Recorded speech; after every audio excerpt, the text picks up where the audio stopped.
parece si charlamos de historia? ¿De Neuquén? Sí, claro. Qué bueno. Entonces hablemos de gente ilustre. Sí, espere, pero también podríamos hablar de gente no tan ilustre. ¿De los que no están en los libros? Sí, y de los que no pudieron escribirlos. ¿De toda la gente que vino a poblar Neuquén? Sí, y de los que ya estaban.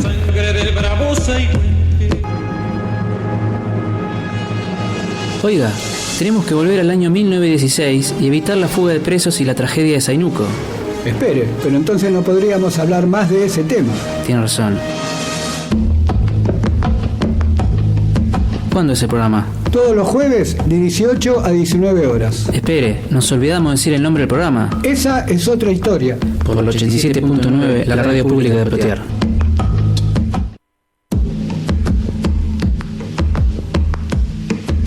¿Cómo está, estimado Jorge?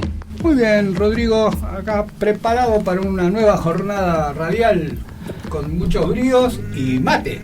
Gracias en realidad al falso operador, porque es el conductor más antiguo que tenemos acá en la radio. Y uno de los más antiguos que tenemos en la región. También, que nos está haciendo el aguante operando. ¿Sabe de qué vamos a hablar? Yo sí, lo que tal vez la gente no sepa todavía, salvo a esas personas que adivinan el pensamiento a la distancia. Vamos a hablar de las capitales del Neuquén.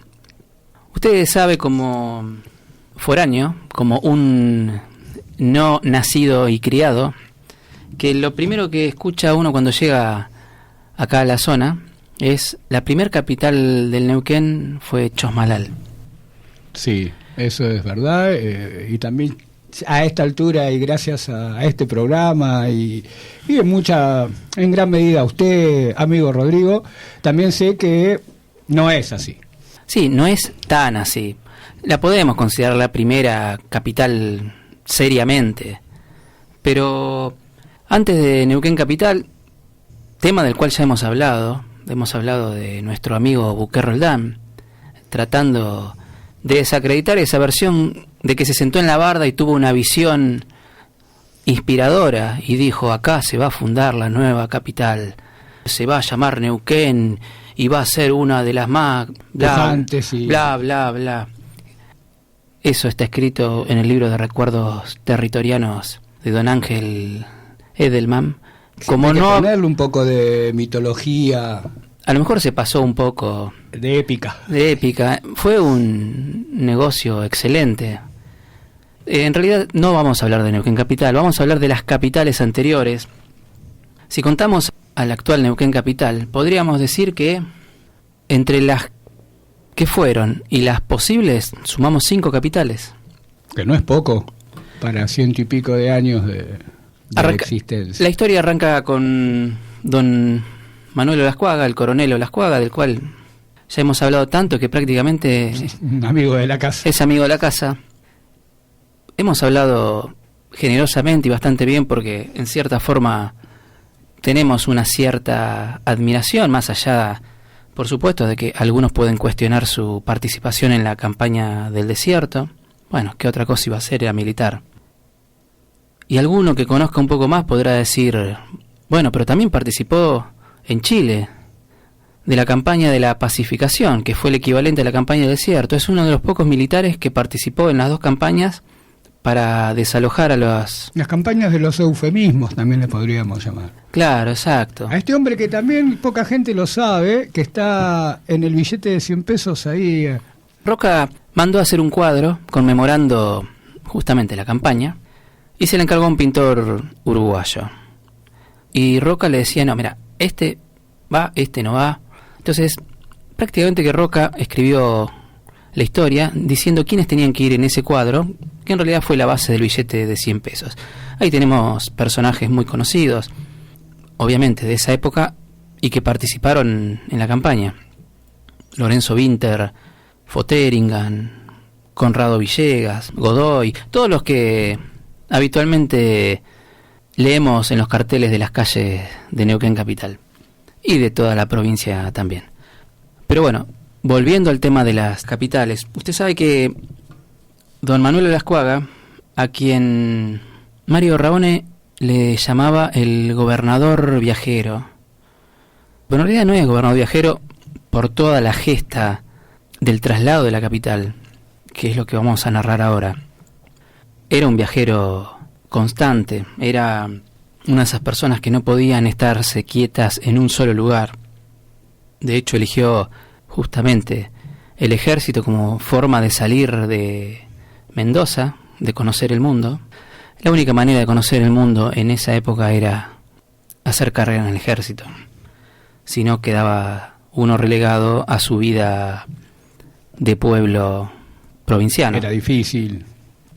Le decía que don Manuel Gascuaga, haciendo cumplimiento de un decreto del presidente Julio Argentino Roca, allá por 1884, el decreto justamente designaba como capital del territorio a Campana Mahuida, que es un paraje que está situado en la costa del río Agrio. Si lo tenemos que situar geográficamente, le diría Loncopué, ahí nomás de Loncopué.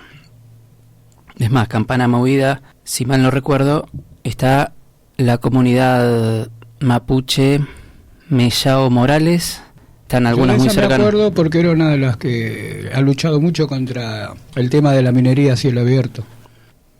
Campana Mahuida era el lugar designado por Julio Argentino Roca para ser capital. Olascuaga, para dar cumplimiento a ese decreto, parte de Buenos Aires, primero por mar, o sea, en barco, hasta el fuerte Carmen de Patagones. Del fuerte de Carmen de Patagones algo hemos hablado también cuando hablamos, por ejemplo, de la expedición de Basilio Vilariño. ¿Se acuerda cuando hablábamos de Fagner, el jesuita que había escrito allá en Londres que cualquier potencia que quisiera tomar la Patagonia lo podría hacer tranquilamente, causando un revuelo en ese momento en la corona española impresionante? Espabilando. Prácticamente gracias a Fagner se funda el fuerte Carmen de Patagones. No gracias a que Fagner lo fundó, sino no. A sus declaraciones que hicieron que la corona española hiciera preparativos para... Válgame, dijo. Empezaron a fundar fuertes por toda la costa de la Patagonia, llegaron hasta las Islas Malvinas. De todos esos fuertes no queda ninguno, excepto el fuerte del Carmen, que sería el actual Carmen de Patagones. Lo digo como anécdota para ir adornando y que la gente de a poquito vaya contextualizando desde lo geográfico hasta el tiempo político, histórico de esa época. Le decía que para dar cumplimiento a ese decreto se embarca a Olascuaga, va hasta Carmen de Patagones, llega ya por abril de 1885. Él tenía pensado ir en barco, navegar las aguas del Río Negro, pero justo ese año tocó una gran bajante y se complicó la cosa. Tuvo que permanecer más de un año y luego de una espera bastante complicada decide continuar por vía terrestre. En algún programa también hemos hablado de las colonias alemanas que iban a acompañarlo, que se cansaron de esperar. No solo se cansaron de esperar, sino que se les había prometido por parte del gobierno nacional una cosa y después no se les cumplió. Muchos de ellos quedaron ahí en Carmen de Patagones. Sí, prácticamente se disolvió todo. Incluso habían nombrado hasta un comisario, un futuro comisario. Pero bueno, esa es otra historia. Le decía que tuvieron que continuar por vía terrestre porque la bajante del Río Negro los obligó prácticamente a ello. Tampoco había muchos caminos, puentes. En ese sentido, Olascuaga, que era topógrafo, geógrafo, topógrafo, era un artista, era escritor, era pintor, era científico. Él tomaba precauciones. Él avanzaba, pero antes de que él avanzara, ordenaba que se hicieran caminos. Él decía, todo esto es necesario, yo no puedo ir a estar totalmente incomunicado sin que hubiera un camino, una salida para abastecerme, para llevar todos los elementos que necesita la formación de una nueva capital territorial. 1886, 150 personas, 10 carros, 60 bueyes, empieza la travesía de Olascuaga hacia el lugar designado como capital del territorio. Hasta ese momento era gobernación de la Patagonia. Olascuaga fue nombrado gobernador del territorio de Neuquén. Por eso en algunos mapas anteriores a 1884 se puede apreciar que no figura Neuquén, sino que dice gobernación de la Patagonia. todavía no estaba ese decreto de Julio Roca designando, o mejor dicho, configurando los territorios nacionales y designando a los gobernadores de cada uno de esos lugares. Le decía, esa comitiva, 150 personas que emprendieron la dura travesía. Una dura travesía.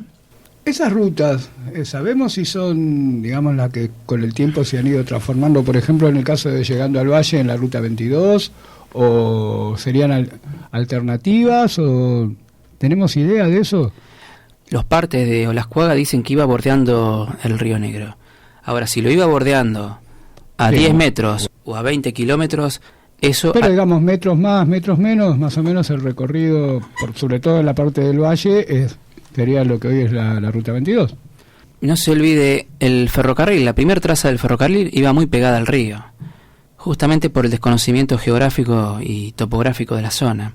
Confiando en la sabiduría del agua, digamos casi poéticamente. Más que nada diría, no tenían idea, primero de los regímenes de crecidas, de los ríos, el Neuquén, el Limay, sabemos la cantidad de agua que traen, y obviamente después forman el Río Negro. Allá por 1899, mucho tiempo después de lo que estamos narrando ahora, hubo una crecida tan grande que se llevó puestas las vías del ferrocarril por más de 100 kilómetros, cuando estaban construyendo el ferrocarril. Pasaron el sector de Paso de los Indios sobre el río Neuquén. Como le decía, previamente había personal que iba abriendo camino, iba abriendo huellas, senderos, para que pasara la caravana.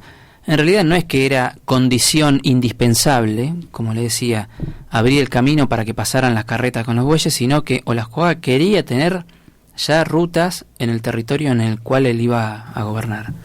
De hecho, pedía presupuesto para esos trabajos, y donde se frenara el trabajo de abrir caminos, él se detenía y no continuaba. En ese sentido era bastante estricto. Una vez que pasó la zona de Paso de los Indios, que cruzó el río Neuquén, tuvo un descanso, un breve descanso, unos días, ahí a la altura del fuerte Cobunco o Cobuncó, y luego continuó hacia el fuerte Codigüe, que para que la gente se ubique está aproximadamente a unos 5 kilómetros de la actual localidad de Las Lajas. Llegó el 28 de junio de ese 1886 y ahí estableció una capital provisoria. ¿Qué era Codigüe en ese momento? Bueno, era el asiento de la comandancia de la línea de Fortines. La primera línea de Fortines tenía como trayecto, como línea, el río Neuquén. Eso en los orígenes de la famosa campaña o conquista, como quiera llamarle. Después, ya una vez que todos los pueblos originarios estaban en retirada, se la corrió hasta el río Agrio. Por eso la comandancia de la zona estaba en Codigüe. Era prácticamente la guarnición más importante de la línea defensiva en ese momento. Estamos hablando de 1886, la campaña ya se había terminado. El programa pasado hablamos de Sayhueque. En el 79, si no me equivoco, ¿no? En el 79 arranca la campaña en el desierto. Sayhueque se rinde el 1 de enero de 1885. Acá ya estamos en 1886. Avanzado ya, porque supongo que saliendo en marzo aproximadamente del 86 de Carmen de Patagones, no habrá llegado en un par de semanas hasta Codigüe. Por lo tanto, estamos ya avanzados en ese año. Sí, aparte otra cosa. El decreto de la gobernación del territorio del Neuquén se firma cuando todavía no se habían rendido los últimos caciques. O sea, la campaña no había terminado. Sayhueque se rinde el 1 de enero de 1885, como dijimos recién, y el decreto de Julio Argentino Roca es del 12 de diciembre de 1884. Poquitos días antes de la rendición de Sayhueque, pero prácticamente que se lo da por descontado. Todo hacía suponer que eso iba a ocurrir en los días próximos. Es de esa manera que Olascuaga llega a Codigüe, y ahí en Codigüe, que era como decíamos, la guarnición más numerosa de toda la línea de Fortines, incluso más, superaba en importancia a la guarnición de Roca, de lo que sería General Roca. Todas las guarniciones que quedaron del Neuquén hacia el este es como que estaban alejadas de la zona de conflicto. Claro. Entonces es como que empezaron a perder relevancia, dejaban guarniciones mínimas y se fortalecían las que estaban más cerca de la cordillera. La cantidad de personal que había ahí en Codigüe era tal, familiares de comerciantes, que se atrevían a avanzar junto con el ejército. De eso también en algún programa creo que hemos hablado, ¿no? De que venía el ejército y atrás venía representantes de distintas profesiones. Me acuerdo haber tenido un exabrupto al respecto con las profesiones y las profesiones antiguas. Sí, que yo le pregunté cuál consideraba que era la profesión más importante. Y yo rápidamente dije talabartería o algo por el estilo. En realidad la profesión más importante era la del herrero, porque sin eso no se podía montar a caballo. En Codigüe... Cuando hablamos de la importancia en números, como para aproximadamente que habían en esa, digamos, el número de militares... No, el número de militares no era tan grande de la guarnición, eran aproximadamente 60. Lo que sí era grande era la cantidad de civiles que había acompañando. Se había formado... Un pueblo, sí. Pueblo muy pequeño. Ahí es donde Olascuaga decide, en Codigüe, establecer provisoriamente la capital, el asiento de la gobernación, porque se venía el invierno y no era conveniente seguir avanzando. La idea era llegar hasta Campana Mahuida, que no estaba muy lejos, pero entre las vicisitudes que tuvo que padecer Olascuaga estaban no solo la falta de presupuesto, sino las consecuencias que ello acarreaba. Por ejemplo, que la caballada no estaba en buen estado, los bueyes tampoco. Había que hacer numerosas reparaciones en el equipo rodante de transporte. Y bueno, fundamentalmente se venía el invierno.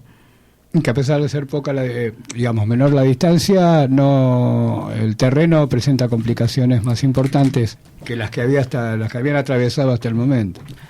Es por eso que decide quedarse en la zona de Codigüe esperando que llegue la primavera. Vamos a hacer una pausa, vamos a continuar hablando de las capitales. Que vamos por dos. Sí. Una nominal y otra que llegó a ejercer como tal. También vamos a hablar por qué Campana Mahuida no fue capital, qué intereses había, cuál fue la capital que siguió. Todo eso después de este tema musical. Sabe que me acordé hoy justamente de una gente que conocí allá en Aluminé, justamente que estamos en el día del folclore. Una anécdota chiquita. Pasaba por una carnicería de Aluminé y lo que menos hacían era vender carne, estaban tocando la guitarra, toda la familia. Uno entraba, pedía algo, uno se levantaba a dejar, pero el resto seguía tocando. Entonces, bueno, me prendí unos instantes con ellos, los hermanos Luengo, y en una le digo, che, toquen algo de acá, y tocaron la canción que vamos a escuchar ahora. Piñonero de Moquegüe, vengo al pueblo. Cuántas leguas pa' llegar a Luminé, con mi carga que no es mucha y vale poco. Piñonero de la tierra del Pegüé,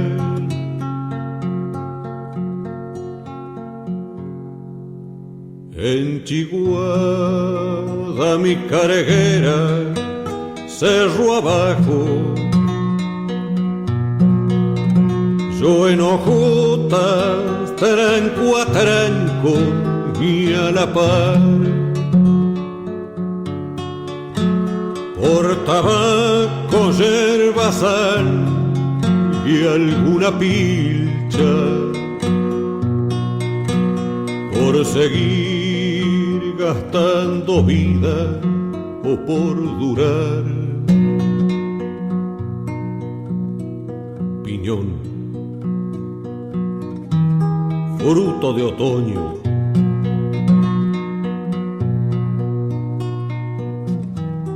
mi instinto me llevó a vivir de ti.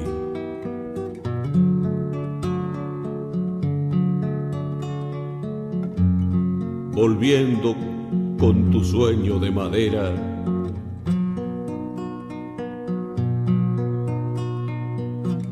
El mundo que quisiera para mí. Guárdame en el rescoldo de tus siglos. Yo sé que muerto allí no he de morir. En el hueco de un pegüén hice mi ruca, que en invierno sin aurora nieva ya. Y pretendo con tu savia aunar mi sangre y en el fruto piñonero regresar.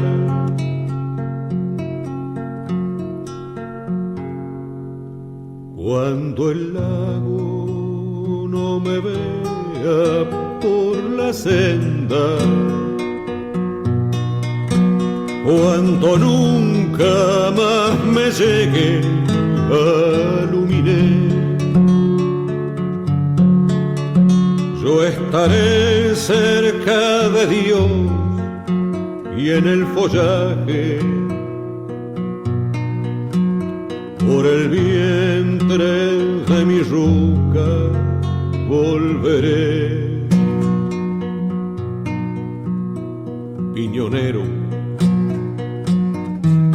de Moquegüe vengo al pueblo. Cuántas leguas pa' llegar a Luminé. Con mi carga que no es mucha y vale poco. Piñonero de la tierra del Pegüé.